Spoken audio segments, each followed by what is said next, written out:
Hello guys, welcome once again. In the last video, I have shown you how to use inheritance in C++, and I have shown you how you can create a base class and create a derived class from which you can inherit from base class.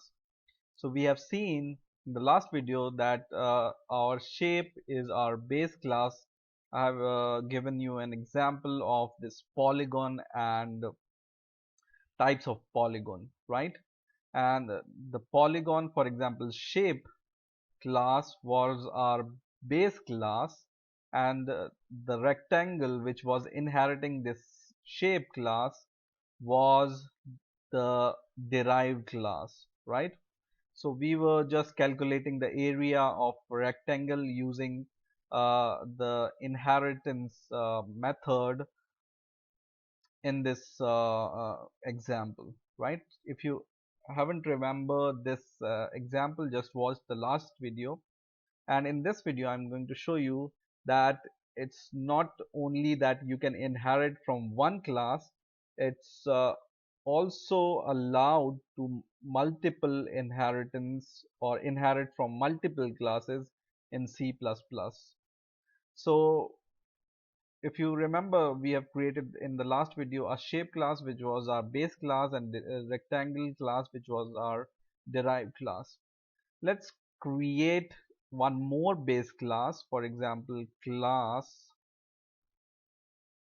and I will name it as description, which will give us the description of any class, right? And what I'm going to do is I'm going to create a simple program,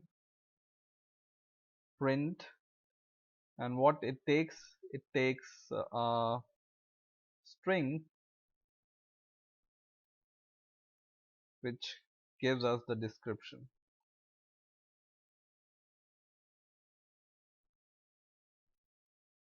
Okay, so and what I'm going to do is I'm going to print std cout, and then I'm going to print we are using, and then I'm going to give the space, and I'm going to use this description variable which I'm passing it as an argument, uh, and I can just say class. Okay, and I will end line. Okay, so this is a very simple class. Let me give the access modifier also. Okay, so this is a very simple base class, and what it does is it just gives us the description of whatever we pass as an argument, right? So one class which is a shape class, we have used this class in the last video as a base class, and for example we want to use this description class also as a base class for our rectangle class. So what we can do, we can multiple inherit from shape class as well as your description class. And how you can do, you can just separate your inheritance by a comma, or in base classes by a comma.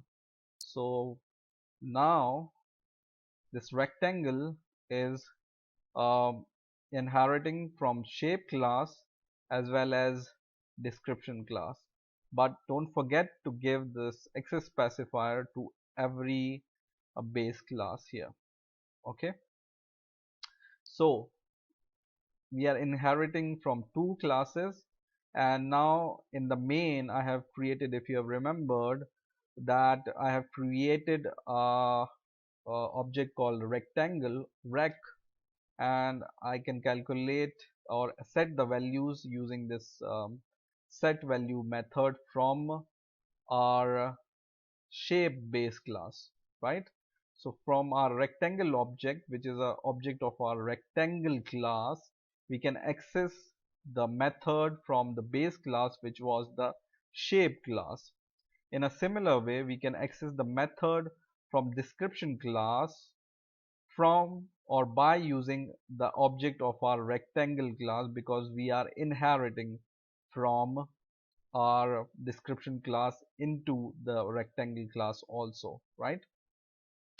So what we can do is we can just, in the next line, we can use this rectangle class or object, and we can, whenever we just write dot separator, we can see the print method is also available, which is a method we have defined in description class, right?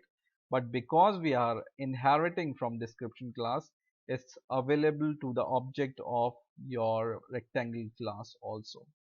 Just use this, and you can just give a string as a parameter, and for example I can say rectangle. Okay, so we passed rectangle as a parameter. Now I'm going to run the program. I need to build it first and then run the program. Now I'm going to run this, and now you can see we are using rectangle class, right? So in this way you can inherit from multiple classes, and all the function or member variables are available for usage by the instance of the derived class also. Okay, so this is from the base class function, right? This in the last video we have seen this, we have defined in the base class. In a similar way, this print method we have defined in the base class called description. We haven't defined any print method in the rectangle class, but even then also we will be able to use this print method from the description class, because we are inheriting from the description class in the rectangle class. And whenever we inherit, the public and protected members of the base class are available for use to the derived class. Okay, so in this way you can do multiple inheritance in C++. I hope you have enjoyed this video. Please rate, comment and subscribe, and bye for now.